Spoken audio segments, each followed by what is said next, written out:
Tuloy-tuloy ang sinasigawang voter registration ng Commission on Elections si COMELEC Isabela kaugnay ng nalalapit na barangay at sangguniang kabataan elections o BSKE na gaganapin sa Nobyembre ngayong taon. Ayon sa COMELEC Isabela, kabilang sa kanilang kasalukuyang mga aktibidad ang pagkuha ng listahan ng mga pangalan ng mga incumbent o kasalukuyang opisyal na maghahain ng Certificate of Candidacy o COC. Layunin nito na maiwasan ng mga pagkakamali, partikular ang posibleng paglabag sa anti-dynasty provision na nagbabawal sa sabayang pagtakbo ng mga magkakamag-anak sa iisang halalan.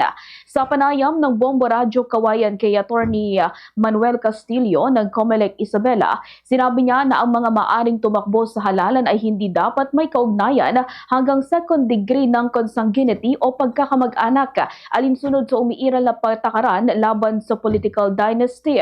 Anya upang maiwasan ang sabayang pagtakbo ng mga magkakamag-anak sa isang halalan, agad na kinukuha ng COMELEC ang listahan ng mga pangalan ng mga naghain ng COC.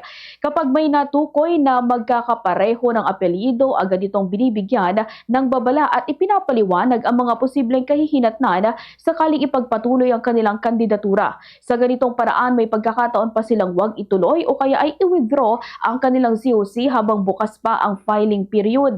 Kung sakaling makalusot ang naturang sitwasyon sa lokal na antas, may pagkakataon pa rin i-withdraw ng mga sangkot ang kanilang kandidatura bago tuluyang maisumite ang mga Certificate of Candidacy sa COMELEC Central Office sa Maynila. Gayunman, kapag may COMELEC sa Maynila na ang nakadiskubre na may magkakamag-anak na naghain ng COC sa nalabag sa anti-dynasty provision, ang nasabing tanggapan na mismo ang magsasampa ng kaukulang kaso laban sa mga sangkot. Dagdag pa ni Attorney Castillo, ang mga lalabag sa anti-dynasty provision ay maaring patawan ng parusa na bagamat mababa ang multa ay walang probation. Bukod dito, maaari rin silang maharap sa disqualification sa paghawak ng anumang pampublikong posisyon, maging ito man ay sa pamamagitan ng appointment o eleksyon. Ganito ang bahagi ng pahayag ni Attorney Manuel Castillo. Kagaya sinabi ko, kukuha na ka na in advance ng mga lista na incumbent. So, very specific naman yan lalo na barangay election lang. So, kapag merong ka-apelyido, yung isang kandidato magfa-file, tatanungin kagad namin. Wawarningan namin kung ano yung consequences kapag pinagpatuloy nila. Ang penalty niyan is medyo mababa pero walang probation yan.